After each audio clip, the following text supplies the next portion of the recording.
नमस्कार विद्यार्थी मित्रांनो, इयत्ता 10वी गणित भाग 2 मधील प्रकरण नंबर 2 पायथागोरसचे प्रमेय या प्रकरणामधील सराव संच 2.2 मधील एक उदाहरण आज आपण पाहणार आहोत।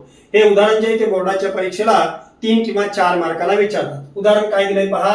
आकृतीमध्ये एक आकृती दिलंय त्रिकोण एबीसी, एम हा बीसी चा मध्यबिंदू दिलाय, एम ही मध्यगा दिलेली आहे। आकृतीमध्ये त्रिकोण एबीसी च्या बाजू बीसी चा बिंदू एम हा मध्यबिंदू आहे। हा मध्यबिंदू आहे म्हणून हा जो रेषाखंड जोडलाय ती होईल मध्यगा। जर एबी वर्ग अधिक एसी वर्ग या दोन बाजूंच्या वर्गांची बेरीज दिली 290 सेमी वर्ग, एम बरोबर 8 सेमी, एम ची लांबी दिली आपल्याला 8 सेमी मध्यगेची, तर आपला बीसी काढायचा आहे। बीसी काढायचा आहे तर इथेही पहा त्रिकोण एबीसी मध्ये एम ही मध्यगा आहे म्हणजे अपोलोनियसच्या प्रमेयाचा वापर करायचा आहे।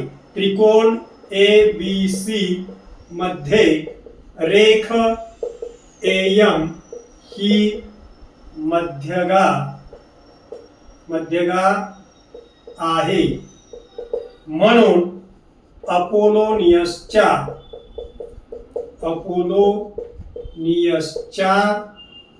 प्रमेयानुसार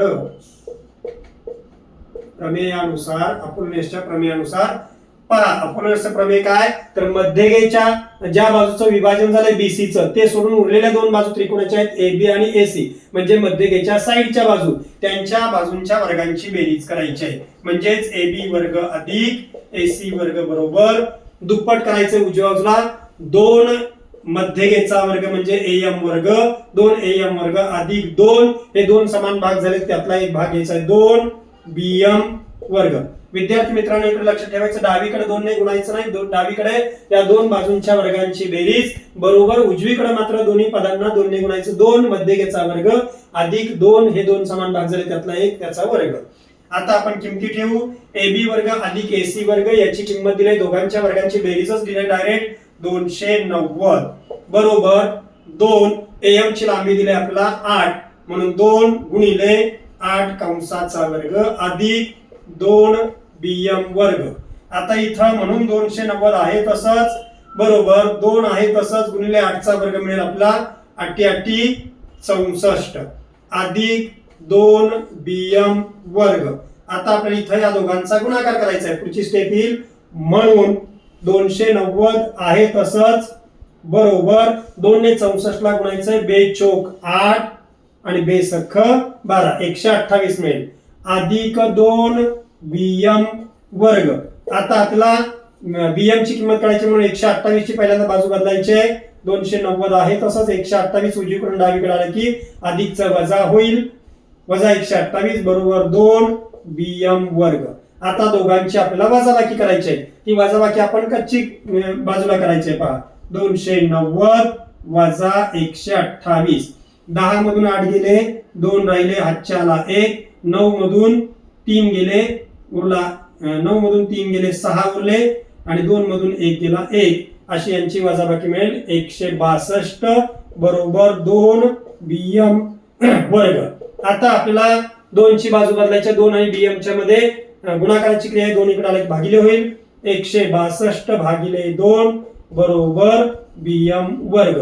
आता आपल्याला 2 ने 162 ला भागायचं आहे म्हणजेच 162 च्या निम्म करायचे आपण। जे आपला कच्चं काम जे आहे ते आपण उदाहरणाच्या साईडलाच करायचं आहे विद्यार्थी मित्रांनो, लक्षात घ्यायचं म्हणजे आपलं चुकत नाही।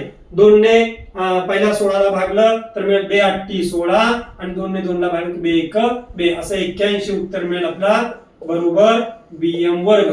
तर इथं आपला बीएम ची लांबी काढायची पण त्याचा वर्ग आहे म्हणून इथं लिहायचंय वर्गमूळ काढू।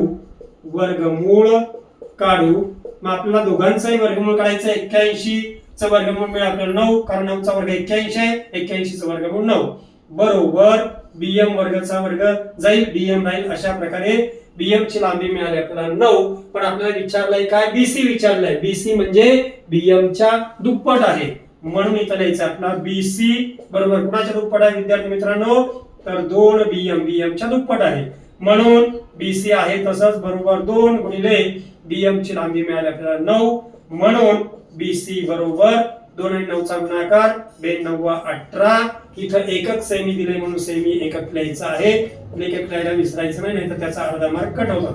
अशा प्रकारे आपण BC ची लांबी काढलेली आहे 18 सेमी. धन्यवाद.